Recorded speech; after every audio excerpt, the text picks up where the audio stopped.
My dad left a voicemail. Christmas is off. Expect a call from my lawyer. I didn't argue. Just texted back. Understood. Then I quietly removed my name from the $320,000 mortgage. And 48 hours later, 67 missed calls. Their lawyer panicked, begging for answers. My phone buzzed violently on the kitchen counter. It was Dad. Again.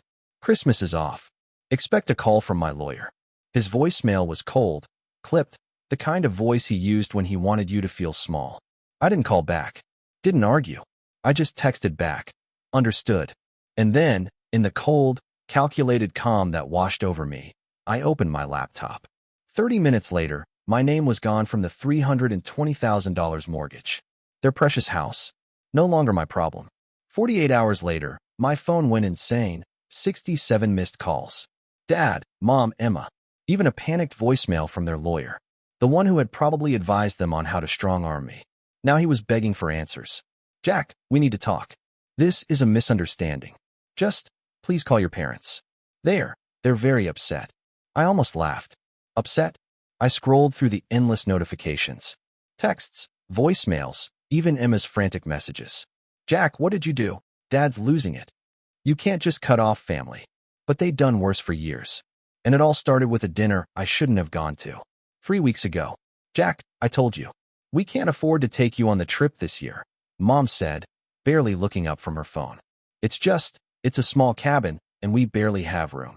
A cabin? I frowned, watching her scroll with one hand and stir her overpriced herbal tea with the other. I thought you guys were struggling with bills. Dad snorted. Don't start, Jack. I didn't ask for a financial advisor. If you're that worried, maybe send us a little extra this month. I already cover your mortgage. And the utilities. And Emma's car payments. Emma, sprawled out on the couch like a queen, didn't even flinch. Oh my God, stop acting like you're some hero. I've always helped, but it feels like it's never enough. I felt something twist in my chest.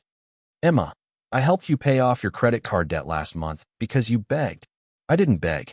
I asked. And you're my brother. Family helps family. Dad smirked. Listen to your sister. Maybe stop being so dramatic.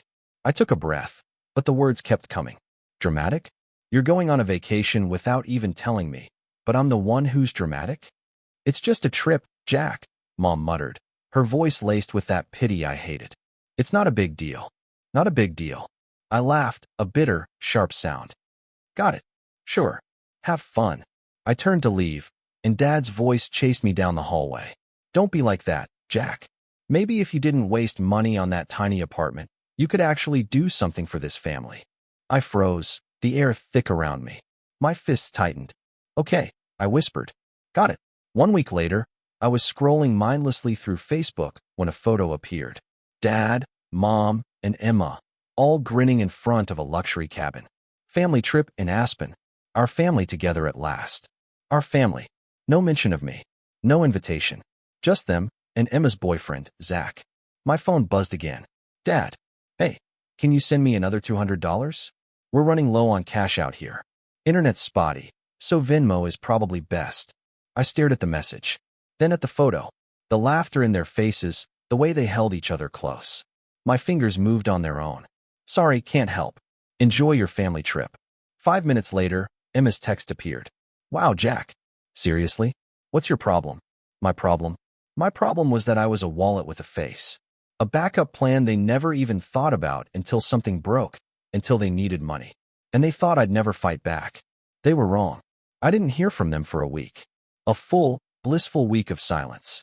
Then, on a cold Tuesday evening, while I was making a late dinner, my phone buzzed. It was a notification, a tag in a Facebook post. Family is everything, even when they hurt you. It was Emma's profile picture, her and Mom, all smiles, with Dad in the background. The comments were a mess of sympathy and heart emojis. Stay strong, sweetheart. Family always finds its way back. Whoever hurt you doesn't deserve you. I tapped the comment section, and there it was, Dad's reply. Some people forget who took them in, who raised them. But God sees everything. I wanted to smash my phone, but I didn't. I wasn't going to give them that satisfaction. Instead, I opened my messages. Emma's last text stared back at me. Wow, Jack. Seriously? What's your problem? I didn't reply. I just scrolled up. Past her begging for money to pay her credit card. Past her asking for a ride at 2 a.m. Past her accidentally sending me her Amazon wish list, the one I'd cleared out for her birthday. Then I saw it, the screenshots. Emma, just 3 months ago. Jack, please. I'm completely stuck. If I don't make this payment, they'll cancel my card. I'll pay you back. I swear. You know I'm good for it. I love you, Jack. You're the only one who always helps me. Lies. I saved them. That night, I dug through the files I never thought I'd need. Texts, bank transfers, a full list of every time I'd paid their mortgage, my name on the account, my money draining month after month. I found the photo of the SUV I'd helped Dad buy for his retirement. The one he told everyone he bought himself. Reward for his years of hard work. By midnight, I had a folder of screenshots, documents, even the audio of Dad yelling at me last Thanksgiving. If you don't want to help this family, then don't ever come back. But don't come crying when you need something. I listened to it twice. It still burned. The next morning, I did something I never thought I'd have the courage to do. I called the mortgage company. Yes, I need to remove myself as a cosigner. No, I'm not interested in their situation. I need this processed immediately. The woman on the line hesitated. Sir, this will trigger a reassessment of their mortgage. Are you sure? I smiled. Absolutely. 2 days later, the call started. Jack, what did you do? Dad's voice was a mixture of rage and desperation. The bank just called. They're saying we need to requalify. We can't afford this. Not my problem, I said, sipping my coffee. Not your Jack? Are you out of your mind? We raised you. We took care of you. You raised me. I laughed. I felt like I was just there when you needed something. There's a difference. How can you do this to your own family? Mom's voice cut in, shrill and panicked. Family? I chuckled. You mean the family that went on a luxury vacation without me? Or the family that mocked me when I couldn't afford to join? Silence. Just their breathing. Heavy. Uneasy. Jack, just fix this, Dad growled. Be a man for once in your life. You mean like how you're a man? Begging me for money while calling me useless behind my back. That's enough, he roared. You think you're so smart, don't you? Well, fine. Christmas is OFF. Expect a call from my lawyer. I almost smiled. Understood. The next morning, I got a text from Emma. Jack, please. Can we talk? I'm sorry. We need you. I didn't reply. 5 hours later, another text. Jack, I'm serious. They're losing it. Mom's crying. Dad's freaking out. I didn't mean what I said. Still nothing.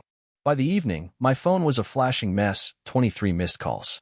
Then a new number. A voicemail. Jack, this is Mr. Dunham. I'm your parents' attorney. I think there may have been some misunderstandings here. I'd like to help resolve this amicably. Please call me. I didn't call. I went to bed with a clear mind for the first time in years. The next day, I decided to go out. Clear my head. A quiet little cafe, my favorite spot, away from everything. But halfway through my coffee, I saw it.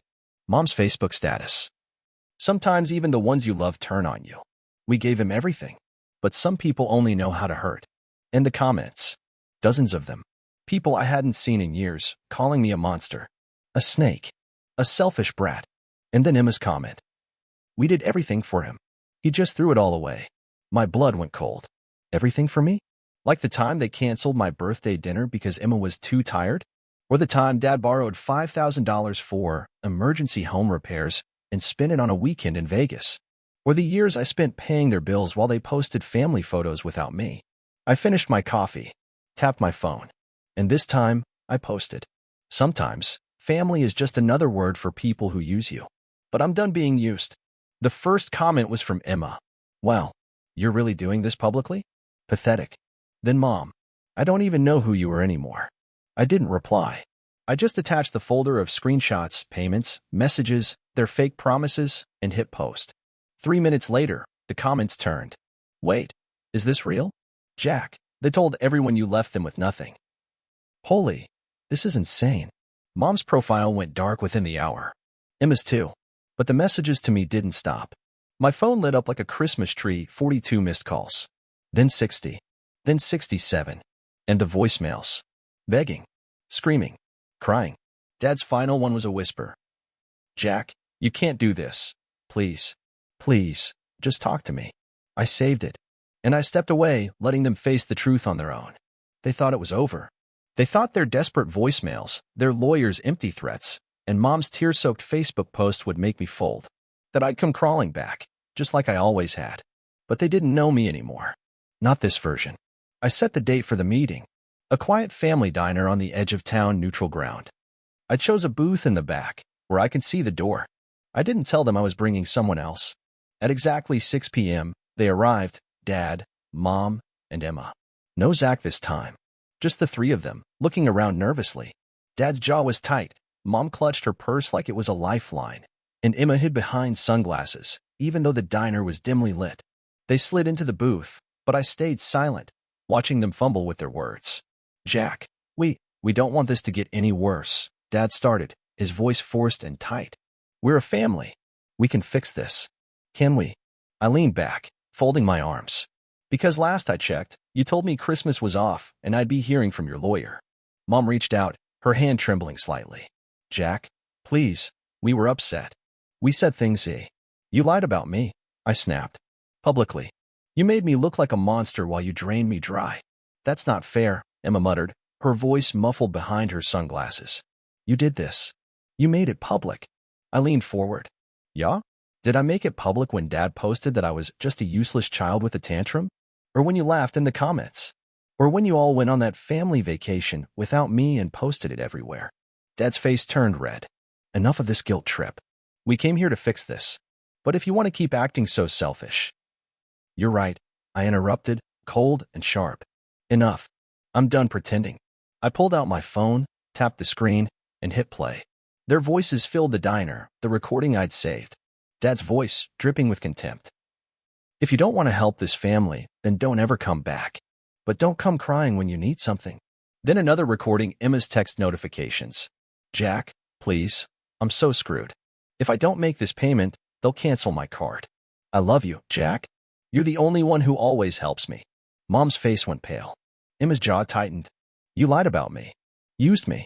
And now you're here because you're scared, I said, voice like steel. Not because you love me.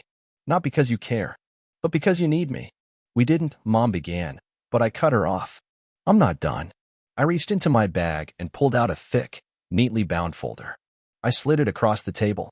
Mortgage documents. Proof of every payment I made. Every single one under my name. The house isn't yours. It was never yours. Dad grabbed the folder, flipping through it, his hands shaking. This is a mistake. Not a mistake. I removed my name. They're requalifying your mortgage. If you can't afford it, the house is gone. Jack. Mom's voice was a shriek now. How could you do this? We raised you. No. You raised me to be a doormat. To be your personal ATM. I leaned closer. But that's over. Emma ripped off her sunglasses, tears already streaming down her face. You're being cruel. You're doing this to your own family. Family? You mean the family that posted about me like I was trash? The family that lied to everyone? The family that only calls when they need money? Stop it. Stop it. Dad slammed his fist on the table, eyes wild. I swear, Jack, if you don't fix this. Or what? I smirked. You'll sue me? Go ahead. Your lawyer already tried. You want to talk about legal trouble? Let's talk about the $5,000 you borrowed from me for house repairs that you spent in Vegas. That was different. Dad sputtered. Or how about the $3,000 Emma took for her medical emergency that was actually a shopping spree? Or the time I covered the SUV payment you bragged about buying for yourself? Emma's face crumpled. You weren't supposed to know. I wasn't supposed to know a lot of things. Like how you told people I refused to help you. Or how you told Zach I was unstable and tried to turn him against me. Jack, please. Mom whispered, her voice broken. We can fix this. We're a family. But I just smiled. No, Mom, we're not. I nodded to the door, and that's when they saw him, my grandfather, Dad's father, stepping in. Tall, silver-haired, his sharp eyes scanning the room before landing on us. He walked over, his cane tapping softly on the tiled floor, and stopped at our booth. Well? Grandpa's voice was calm, almost amused. Took you all long enough to destroy yourselves. Dad's face went pale. Dad, I didn't know you were coming. You never do. That's your problem. Grandpa looked at me. Jack told me everything. The money, the lies, the manipulation. You always did think you were the smartest one in the room, didn't you? Dad's mouth opened and closed, but no words came out. Funny thing, son, Grandpa continued, voice like ice. I rewrote the family trust last week. Jack's the sole beneficiary now. You, Emma, your mother? You're out. Emma gasped. Grandpa, please. No, he cut her off, his voice thunderous. I spent years watching your father lie and scheme. I hoped he'd grow out of it. But now I see he passed it on to you. He turned to me, and his expression softened. I should have stepped in sooner, Jack. But I'm here now. I nodded, fighting the lump in my throat. Thanks, Grandpa. As we stood to leave, Dad's voice broke, desperate and raw. Jack, you can't do this. We're family. I looked over my shoulder. You made sure I wasn't part of this family a long time ago. And then I walked out. But I wasn't done. I thought they would go silent. I thought they would finally back down. I underestimated them. The next morning, I woke up to the sound of my phone buzzing nonstop. It wasn't just calls. There were texts too. Dad, Mom, Emma, all of them, trying to get through. I ignored every single one. Then the doorbell rang. I glanced through the peephole. It was Grandpa. I opened the door, and he walked in without a word, sat down at my kitchen table, and motioned for me to sit. They're in shambles, he said, almost amused. Your father called me 3 times this morning. Said you're trying to ruin the family. I scoffed. Funny how they see it that way. Grandpa looked at me, his eyes sharper than usual. I never thought I'd say this, but I'm proud of you. You stood up to them. About that time. That caught me off guard. I had been expecting another guilt trip, another lecture about family loyalty. I didn't do it for revenge, I said. I just couldn't let them keep using me. Not anymore. He nodded, took a sip of the coffee I'd poured him, and then leaned back. Your dad thinks he's untouchable. Always did. Never thought his own son would be the one to cut him down. Just then, my phone buzzed again. This time it was a voicemail. I played it out loud. Jack, son, this has gone too far. We're your family. You don't just walk away. Your mother's been crying nonstop. Emma won't come out of her room. You've humiliated us. Please, just come back. Let's talk this out. Don't tear this family apart. I glanced at Grandpa, who just shook his head. He's more upset about losing control than anything else. They always took your kindness for weakness. I knew he was right. For the first time, I saw it clearly.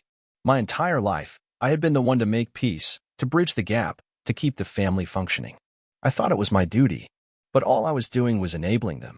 This wasn't easy. Cutting ties felt like tearing away a piece of myself. But I finally understood, sometimes, caring for yourself isn't selfish. It's necessary. I'm not going back, I said quietly. I'm done being their safety net. Grandpa smiled. Good. Now start living for yourself. 2 weeks passed. I settled into my new routine, quiet mornings, coffee by the window, no sudden calls demanding money or favors. I started focusing on my own life for the first time in years. Then, one evening, I got a call from an unknown number. Against my better judgment, I picked up. Jack? It's Emma. Her voice was shaky, almost scared. What do you want? I wanted to talk. Please. I'm at the coffee shop near your place. Just 5 minutes. That's all. I hesitated, but agreed. Something in her voice made me curious. When I arrived, she was sitting by the window, staring into her cup. She looked up when I walked in, and her eyes were red and swollen. You look awful, I said, not unkindly. She didn't argue. I know. I've been thinking. About everything. About what I did. How we treated you. It wasn't right. I sat down across from her. You're just realizing that now? No. I knew it for a long time. I just didn't care. You always fixed everything. Even when we hurt you. I thought that's just how it was supposed to be. Well, it's not. She nodded, her hands trembling. Mom and Dad are losing it. They're trying to figure out how to keep the house. Dad even looked into loans, but his credit is ruined. Mom's blaming me for everything. She says if I hadn't been so selfish, you wouldn't have snapped. I didn't say anything. I let her talk. I'm sorry, Jack, she whispered, barely looking up. I know it doesn't fix anything. I'm sorry. I took a deep breath. You know what the worst part is? I wanted to help. I always did. But it was never enough for you. You always needed more. And when I finally stopped, you all acted like I was betraying you. Emma wiped her eyes. You're right. I didn't see it like that. I just thought you'd always be there. Not anymore. She nodded, looking defeated. I'll leave you alone. I just wanted to say it. As she got up to leave, I spoke up. Emma. She turned around, surprised. Figure out your life. Stop relying on other people to fix your problems. You're old enough to take responsibility. She gave a small, broken smile. I'm trying. I really am. I didn't offer forgiveness. I wasn't there yet. But I didn't push her away either. That night, Grandpa called me again. Your dad's still trying to save face. Telling people you'll come around. That you're just throwing a tantrum. I couldn't help but laugh. He really can't accept that I'm done, can he? He never will. But that's not your problem anymore. I hung up, feeling lighter than I had in years. The truth was out. The game was over. I didn't know what would happen next. But for the first time, I didn't feel fear, just peace. I was free.